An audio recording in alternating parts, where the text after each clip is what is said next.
క్రీస్తులు నా ప్రియ సహోదరి సహోదరుడా, యేసు క్రీస్తు నామమందు మీ అందరికీ నా శుభాభివందనములు తెలియజేస్తూ ఉన్నాను.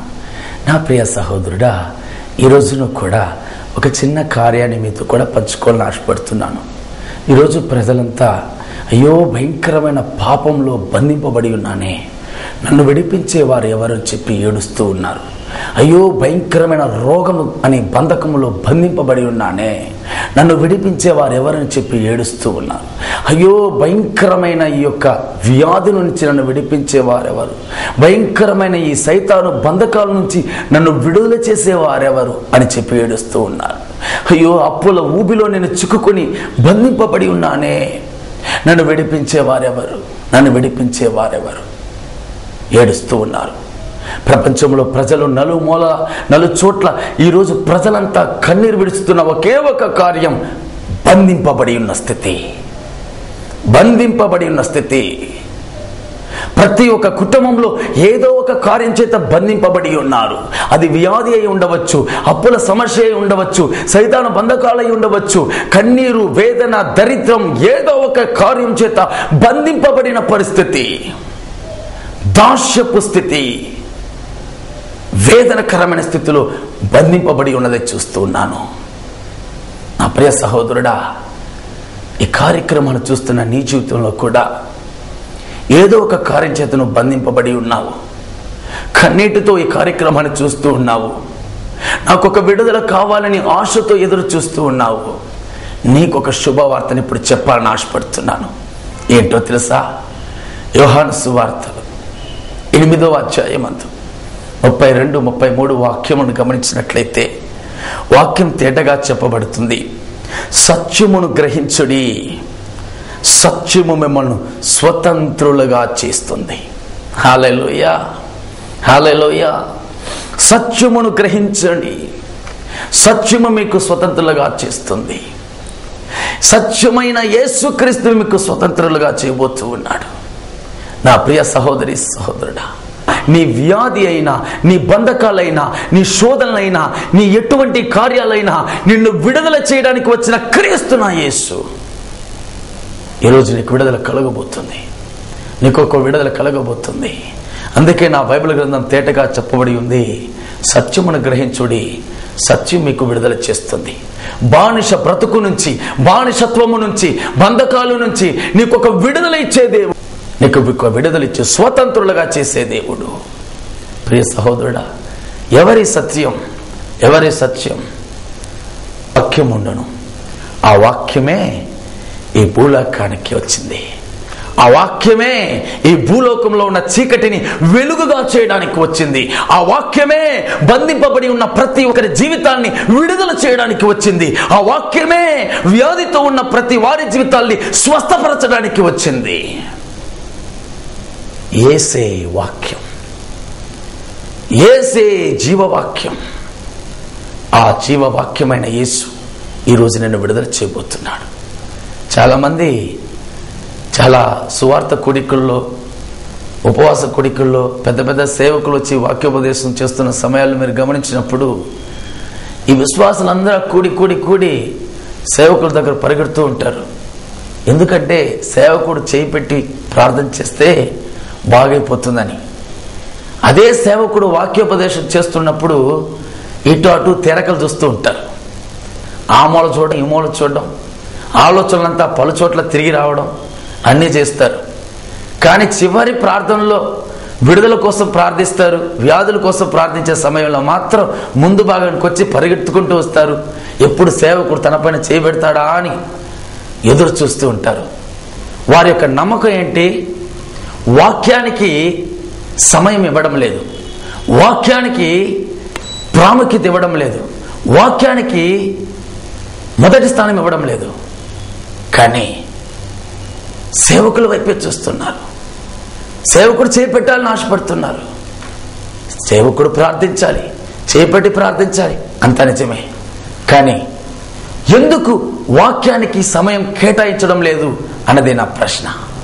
ఎందుకు వాక్యానికి సమయాన్ని కేటాయించడం లేదు? ఎందుకు మానసికంగా వాక్యాన్ని వినడం లేదు? ఎందుకు వాక్యాన్ని నమ్మడం లేదు? ఎందుకు వాక్యాన్ని గ్రహించడం లేదు అన్నదే నా ప్రశ్న. ఈరోజు ప్రజలంతా చూపంతా వాక్యం వైపు చూడడం లేదు, సేవకుల వైపు పరిగెడుతూ ఉన్నారు. తప్పు, అది తప్పు. జీవ గ్రంథంలో ఉన్న వ్రాయబడి ఉన్న యేసయ్య వాక్యాన్ని విడి ఇక్కడికి అక్కడికి పరిగెత్తి ప్రయోజనం లేదు. ఈరోజు అనేకులు వ్యాధిగ్రస్తులుగానే ఉన్నారే, కారణం ఏంటి? ఈరోజు అనేకులు అనేక సమస్యలతో వచ్చిన వాళ్ళు సమస్యలతోనే తిరిగి వెళ్తున్నారే, కారణం ఏంటి? వారి విశ్వాసం అంతా సేవకుడు వస్తాడు, ప్రార్థన చేస్తాడు, ఈ విశ్వాసంతో ఉన్నారే. కానీ సజీవుడైన యేసయ్య వాక్యాన్ని చెప్పే సమయంలో, ఈ వాక్యం బోధించే సమయంలో వారి మనస్సును వాక్యం పైన విశ్వాసం ఉంచడం లేదు. వాక్యం పైన విశ్వాసం ఉంచడం లేదు. వాక్యం తేటగా చెప్పబడుతుంది. వాక్యాన్ని మీరు గ్రహించాలి, ఈ సత్య గ్రంథాన్ని మీరు గ్రహించాలి, ఈ సత్య వాక్యాన్ని మీరు గ్రహించాలి. అప్పుడే ఈ సత్య గ్రంథమైన యేసుక్రీస్తు నిన్ను విడుదల చేస్తాడు. ఆమేన్, హల్లెలూయా. నా ప్రియ సహోదరి సహోదరుడా, ఈరోజు ఒక విడుదల కోసం నువ్వు ఎదురు చూస్తూ ఉన్నావు. నీకు ఒక విడుదల కోసం నేను ప్రార్థన చేయాలని ఆశపడుతున్నాను. ఈరోజు ప్రజల యొక్క జీవితాల్లో బంధించిన బంధకాల్లో ఉన్నట్టు ఉన్నారు. నెంబర్ 1, పాపం. బైబిల్ వాక్యం తేటగా చెప్పబడుతుంది, పాపం చేయు ప్రతివాడు పాపానికి దాసుడు. పాపం చేయు ప్రతివాడు పాపానికి దాసుడు. పాపానికి బంధింపబడి ఉన్నాడు, పాపానికి బంధింపబడి ఉన్నాడు. ప్రియ సహోదరుడు, పాపం ఒక మనిషిని బంధించేస్తుంది.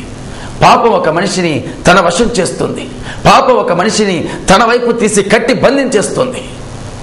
ప్రియ సహోదరుడా, మీరు గమనించారంటే చాలా మంది జీవితాల్లో త్రాగుడికి బానిసైన వాళ్ళని చూసినట్లయితే భయంకరమైన త్రాగుడికి బానిసై ఉంటారు, పేకాట్లకు బానిసై ఉంటారు, భయంకరమైన వ్యభిచారాలకు బానిసై ఉంటారు.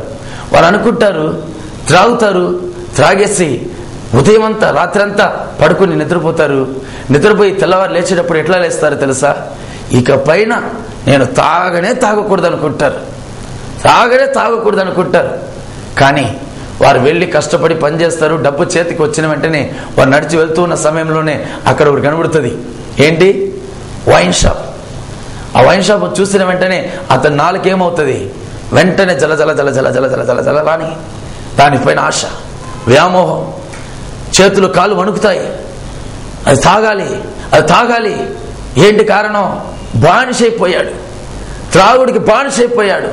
ఆ బానిసం అతని జీవితంలో బంధించేసింది. అతడు విడుదల పొందాలని కోరుకున్నా అతడు విడుదల పొందలేకపోతున్నాడు. అతడు దానిలోంచి విడిపించబడాలని అనుకున్నా అతడు విడిపించబడలేకపోతున్నాడు. త్రాగుతున్నాడు, త్రాగి ఇంటికి వెళ్ళిపోతున్నాడు. ఇంటిలో భయంకరమైన గొడవలు జరుగుతాయి, భార్యాభర్తలు, పిల్లలందరి మధ్య. తరువాత రాత్రి పడుకున్న వెంటనే అతను ఆలోచన చేస్తాడు, ఇకపైన తాగకూడదు. రాత్రి పడుకుంటాడు, నిద్ర లేచిన వెంటనే గట్టి నిర్ణయం తీసుకుంటాడు, తాగను అని చెప్పి. భార్య పిల్లలందరూ ముందొచ్చి, అయ్యా తాగకండి అయ్యా, మీ ఆరోగ్యం పాడైపోతుంది, డబ్బంతా వృధా అయిపోతుంది, తాగకండి అని చెప్పి బ్రతిమాలుతారు. వెంటనే యజమానుడు ఏం చేస్తున్నాడు? పిల్లల పైన చేయించి, ఈ పిల్లల సాక్షిగా చెప్తున్నా, నేను తాగనంటే తాగనంటాడు. ఆ నమ్మకంతోనే భార్య పిల్లలు అందరూ సంతోషంతో ఇకపైన భర్త త్రాగడు, నాన్న తాగడు అని చెప్పి ఆశతో ఆ తండ్రిని పంపిస్తారు. ఆ తండ్రి ఏం చేస్తున్నాడు? కష్టపడతాడు, తాగకూడదు అనుకుంటాడు, సంపాదించి వచ్చేటప్పుడు తిరిగి అతని యొక్క కాళ్ళు చేతులు వణుకుతాయి. అతని నాలుక తలతలలాడుతుంటుంది. ఎట్లయినా కంట్రోల్ చేస్తాడు. ఏదో ఒక విధంగా తప్పించుకోవాలని, ఏదో ఒక విధంగా త్రాగు నుంచి విడిపించబడాలని ప్రయత్నిస్తూనే ఉంటాడు. కానీ మనస్సు ఒప్పుకోవడం లేదు. ఏదో ఒక రకంగా ప్రయత్నించిన అతని చూపులో ఒక్క నిమిషం అది చూస్తే చాలు, ఒక్క నిమిషం ఆ వాసన వస్తే చాలు, ఒక్క నిమిషం ఎవరి చోటైనా సరే ఆ మాట వినబడితే చాలు, వెంటనే ఆశ వచ్చేస్తుంది. తిరిగి దానికి బానిసైపోతున్నాడు.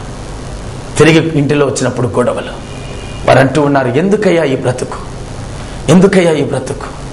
ప్రతిరోజు తాగనట్టున్నావు, కానీ తాగే కదా వస్తున్నావని. వాడంటాడు, నేను తాగకూడదు అనుకుంటున్నాను, నేను ఇటువంటి కార్యాలు చేయకూడదు అనుకుంటున్నాను, కానీ నేనేం చేసేది? నాలో బలహీనత నన్ను బంధించేసింది, నాలో పాపం నన్ను బంధించేసింది, దానికి దాసుడైపోయి ఉన్నానని చెప్పి వేదన పడి ఏడుస్తూ ఉంటాడు. ఒకవేళ ఈ కార్యక్రమాన్ని చూస్తున్న నీ జీవితంలో కూడా పాపానికి దాసువి, పాప బానిసత్వంలో బానిసవై ఈరోజు వేదనతో ఉన్నావా? నా జీవితం పాపానికి బానిసైపోయి ఉన్నానయ్యా, నా జీవితంలో ఈ పాపం చేత బాధింపబడుతున్నానయ్యా అని కన్నీరు విడుస్తున్నావా? నా ప్రియ సహోదరి సహోదరుడా, నీ శక్తి చేత నువ్వు విడిపించబడలేకపోతున్నావు, నీ మనస్సాక్షి చేత నువ్వు విడిపించబడలేకపోతున్నావు. కానీ నీకు ఒక శుభవార్త చెబుతున్నాను. ఈ సత్య గ్రంథమైన యేసుక్రీస్తు, సత్య దేవుడైన యేసుక్రీస్తు, పరిశుద్ధుడైన యేసుక్రీస్తు చెబుతున్న సత్య వాక్యం ఏంటో తెలుసా? ఈ సత్యాన్ని నువ్వు గ్రహించు, ఈ యేసును నువ్వు చూడు, ఈ యేసును గ్రహించి చూడు, ఆయన ప్రేమను గ్రహించి చూడు, ఆయన శక్తిని గ్రహించి చూడు. నిశ్చయముగా నీకు ఒక విడుదల వస్తుంది. నీ పాపం నుంచి నీకు ఒక విడుదల వస్తుంది. నీ పాపపు బంధకాల నుంచి ఒక విడుదల వస్తుంది. ఈ సత్య గ్రంథంలో శక్తి ఉంది. ఈ సత్య గ్రంథంలో ఉన్న ప్రతి వాక్యంలో శక్తి ఉంది. ఆ యేసు క్రీస్తు యొక్క మాటలో శక్తి ఉంది. ఆ యేసయ్యలో ఉన్న శక్తి నిన్ను బాగు చేస్తుంది. ఆ యేసయ్య శక్తి నిన్ను విడిపిస్తుంది. పాపపు బంధకం నుంచి నిన్ను విడుదల చేస్తుంది. ప్రియ సహోదరుడా, బైబిల్ గ్రంథంలో ఒక సహోదరి ఉంది. యేసుక్రీస్తు ఒకరోజు ప్రయాణమై సమరయ ప్రాంతం మార్గంలో వెళ్తున్న సమయంలో ఆయనకు చాలా భయంకరమైన ఎండ, ఆకలేస్తుంది, నీళ్లు తాగాలి, దాహం, నీళ్లు తాగాలనుకున్నాడు. శిష్యులను పంపిస్తున్నాడు, వెళ్ళి భోజనం తీసుకురండి అని. యేసు ప్రభు మాత్రమే ఉన్నాడు. ఆ సమయంలో నీళ్ల దాహం, నీళ్లు తాగాలి అనుకుంటున్నాడు. అదే సమయంలో ఆ బావి దగ్గర అక్కడ ఒక సమరయ స్త్రీ నీళ్లు చేదుకోవడానికి ఆ ప్రాంతానికి మధ్యాహ్న సమయంలో వస్తుంది. కారణం, ఈ సమరయ స్త్రీకి ఒక భయంకరమైన పాపంలో, వ్యభిచారంలో ఉన్న ఒక స్త్రీ. ఈ యొక్క సమరయ స్త్రీ ఒక పాపంలో ఉన్నందువల్ల ఆమె తెల్లవారుజామును సాయంత్రం జాములో నీళ్లు తీసుకురావడానికి రాకూడదు. ఇటువంటి పాపం చేసే వ్యక్తులంతా ఈ మధ్యాహ్న సమయంలో ఎవ్వరూ లేని సమయంలో చూసి వాళ్ళు వచ్చి నీళ్లు చేదుకోవాలి. అది పాత కాలంలో ఉన్న చట్టాలు. కాబట్టి ఈ సమరయ స్త్రీ మధ్యాహ్న సమయంలో వచ్చి నీళ్లు చేదుకోవడానికి వచ్చింది. నీళ్లు చేదుకుంటున్న సమయంలో యేసుక్రీస్తు నీళ్లు దాహంగా ఉంది, దాహానికి నీళ్లు ఇవ్వమని చెప్పి అడిగాడు. వెంటనే ఆ సమరయ స్త్రీ అంటుంది, నేను ఒక సమరయ స్త్రీని, మీరు ఒక యూదులు, మీకు ఏమిటి సాంగత్యం? నన్ను పోయి నీళ్లు దాహానికి ఇవ్వమని అడుగుతున్నారే, నేను మీకు ఇవ్వకూడదు కదా, ఈ నీళ్లు మీరు తాగకూడదు కదా అని చెప్పి అంటూ ఉంది. వెంటనే యేసు ప్రభు అంటున్నాడు, ఈ నీళ్లు తాగువాడు ఖచ్చితంగా దాహం కొంటాడు, కానీ నేనిచ్చు నీళ్లు, నాలో ఉన్న సజీవమైన జీవ జలములైన నీళ్లు, ఆ పరలోకానికి చేర్చగలిగిన మహిమ కలిగిన సజీవమైన నీళ్లు ఏ వ్యక్తిలోనూ ఇకపైన దాహాన్ని ఇవ్వదు. అంతటి మహిమ కలిగిన జీవ జల నదులు నా దగ్గర ఉన్నాయని చెప్పి దేవుడు చెప్పినప్పుడు ఆమె అంటుంది, అయ్యా ఆ జీవ జలములు మాకు ఇవ్వకూడదా అని చెప్పి అడిగినప్పుడు ఆ యేసు ప్రభు అంటున్నాడు, ఆ నీళ్లను నువ్వు త్రాగాలంటే, ఆ జీవ జలములను అనుగ్రహించు ఆ జీవ అధిపతి అయిన ఆ పరలోక రాజ్య ఆ యొక్క మహిమను నీవు పొందాలన్నా నీవు మొదట నీ భర్తను తీసుకుని రా అని చెప్పి దేవుడు అన్నాడు. వెంటనే ఆ సహోదరి అంటుంది, బ్రదర్, అయ్యా నేను వెళ్ళి నా భర్తని తీసుకురావడానికి నా దగ్గర నా భర్త లేడు, నాకు భర్త లేడు అని చెప్పింది. వెంటనే యేసు ప్రభు అన్నాడు, నీకు భర్త లేడు అని చెప్పింది వాస్తవమే. కారణం, ఇంతకు ముందు నీ 5 మంది భర్తలు ఉన్నారు, కానీ ఇప్పుడున్నవాడు నీకు భర్త కాడు అని చెప్పాడు. అంటే ఎంతమంది? 5 మంది భర్తలు ఉన్నారు, ఇప్పుడు ఒక్కరి చేత ఈమె ఉంచుకొనబడి ఉంది. అంటే ఈమె జీవితంలో ఎందుకు 6 మంది జీవితాలతో తమ శరీరాన్ని తమ యొక్క పాపం చేత బంధింపబడింది అనేది ఆలోచన చేస్తే, ఈమెలో ఉన్నది కామం, ఈమెలో ఉన్నది పాపం, ఈమెలో ఉన్నది పాపపు బానిసత్వం. సాధారణంగా మనం ఆలోచన చేస్తే ఒక భర్త సరిలేకపోతే ఇంకొక భర్త ఉంటారు, కానీ 6 మంది భర్తల దగ్గర ఉన్నదంటే ఈమె ఎంత వేదనకరమైన జీవితంలో, ఎంత బాధకరమైన పరిస్థితిలో ఉందో అర్థమవుతుంది. నా ప్రియ సహోదరి సహోదరుడా, ఈరోజు ఈ సహోదరి పాపానికి బానిసైపోయింది. ఏంటి ఆ పాపం? కామానికి, వ్యభిచారానికి బానిసైపోయింది. 5 మందిని మార్చేసింది. దుస్తువులు మార్చినట్లు, బట్టలు మార్చినట్లు 5 మందిని మార్చేసింది. ఇప్పుడు 6వ వ్యక్తితో ఉంది. 6వ వ్యక్తితో ఉంది. కారణం పాపపు ఆశ, పాపములో బంధింపబడిన బంధకం దాసి అయిపోయింది. పాపానికి, కామానికి, వ్యభిచారానికి దాసి అయిపోయింది. నా ప్రియ సహోదరుడా, యేసు ప్రభు ఎప్పుడైతే నీకున్నవాడు 5 మంది పురుషులు భర్తలు ఉన్నారు, ఇప్పుడున్నవాడు నీ భర్త కాడు అని చెప్పిన వెంటనే ఆ సహోదరి యొక్క మనస్సాక్షి బాధింపబడింది. ఆ సహోదరి యొక్క హృదయం బద్దలైపోయింది. నా జీవితంలో, నా అంతరంగంలో దాగికొని ఉన్న నా పాపపు స్థితిని, నా పాపపు బానిసత్వాన్ని బయటికి తీసుకొని వచ్చావే తండ్రి, బయటకు తీసుకొని వచ్చావే తండ్రి. నాలోనే పాపంలో బానిస బ్రతికిన నా జీవితాన్ని, పాపంలో బ్రతికిన నా జీవితాన్ని ఈరోజు నీవు పైకి తీసుకొచ్చావయ్యా. నా చరిత్ర అంతా నువ్వు చెబుతున్నావంటే నిత్యముగా నీవు జీవము కలిగిన దేవుడవే, నిత్యముగా రాబోయే మెస్సియా నీవే. నా ప్రియ సహోదరుడా, బైబిల్ వాక్యం చెప్పబడుతుంది, పాపానికి బానిస ఉన్న ఆమె తన కుండని కింద పడేసింది. తన భుజం పైన తన యొక్క ఒడిలో పెట్టిన కుండని కింద పడేసింది. ఇకపైన ఈ పాపపు ఆటంకాలు నాకు అవసరం లేదు, ఈ పాపపు జీవితం నాకు అవసరం లేదు. నిజమైన మేసియాను నేను కనుగొన్నాను, నిజమైన రక్షకుని కనుగొన్నాను. ఆ యేసు నన్ను విమోచించడానికి వచ్చాడని చెప్పి ఆ యొక్క కుండని కింద పడేసింది. ఊరంతా పరిగెత్తు చెబుతుంది, మన గ్రామానికి మేసయ్య, యేసయ్య వచ్చాడు. హల్లెలూయా. నా ప్రియ సహోదరుడా, సహోదరి, ఈ సహోదరి యొక్క జీవితంలో పాపం బంధించేసింది. ఆ పాపం నుంచి విడుదల చేయడానికి యేసుక్రీస్తు ఆమెతో మాట్లాడాడు. ఆ పాపపు స్వభావాన్ని, ఆ పాపపు ఆలోచన నుంచి ఆమెలో నుంచి విడుదల చేశాడు. పాపానికి బానిసై ఉన్న 5 మంది పురుషులు మరి ఒక వ్యక్తితో ఉండి 6 మందితో కూడా ఉన్న ఈ యొక్క సహోదరి యొక్క జీవితం, పాపపు జీవితాన్ని మార్చి ఆమెను ఒక సేవకురాలుగా మార్చాడు. ఆ గ్రామమే వెళ్ళి యేసయ్య గురించి చెబుతూ ఉంది. యేసయ్య వచ్చాడు, మేసయ్య వచ్చాడు, మన ఎదురు చూస్తున్న యేసు వచ్చేసాడు, మన ఎదురు చూస్తున్న మేసయ్య వచ్చాడు, నా జీవితాన్ని మార్చాడు, నా పాపపు జీవితాన్ని మార్చాడని ధైర్యంగా చెప్పడం సాగింది. ఆ గ్రామం ఆశ్చర్యపడింది.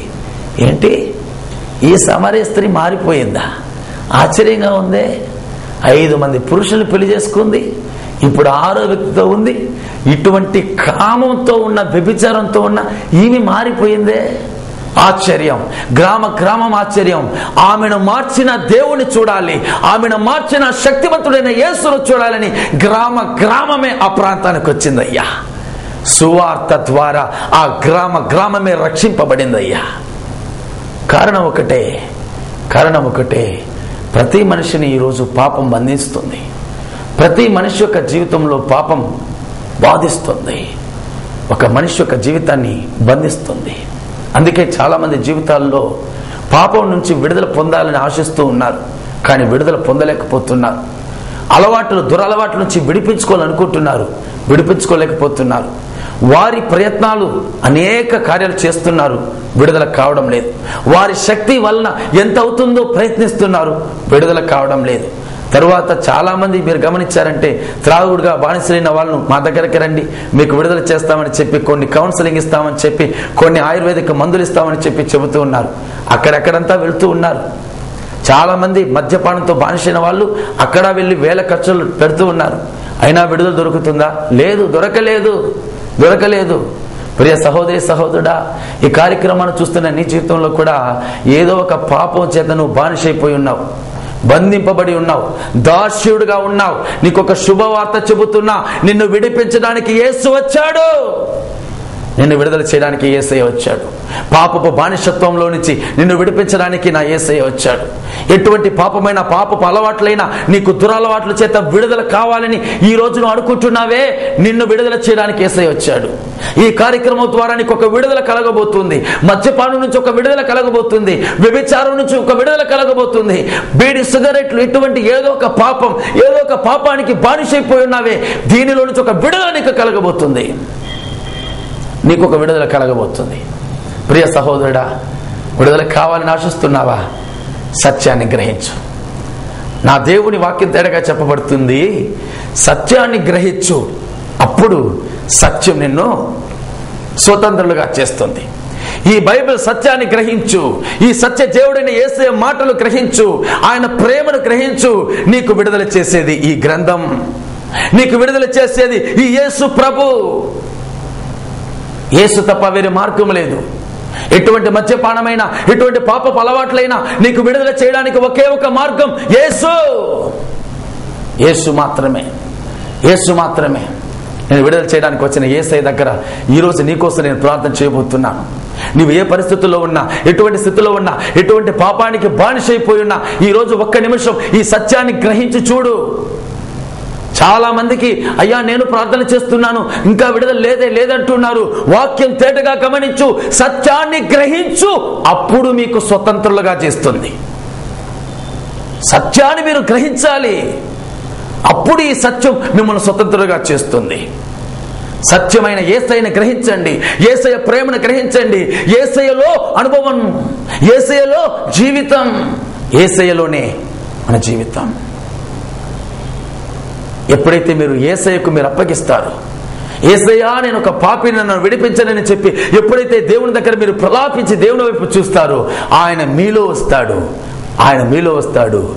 ఆ తరువాత మీలో ఆలోచనలు మారుతాయి, మీ చూపులో మారుతాయి, మీ నోటి మాటల్లో మార్పు వస్తుంది, మీ నడకలో మార్పు వస్తుంది.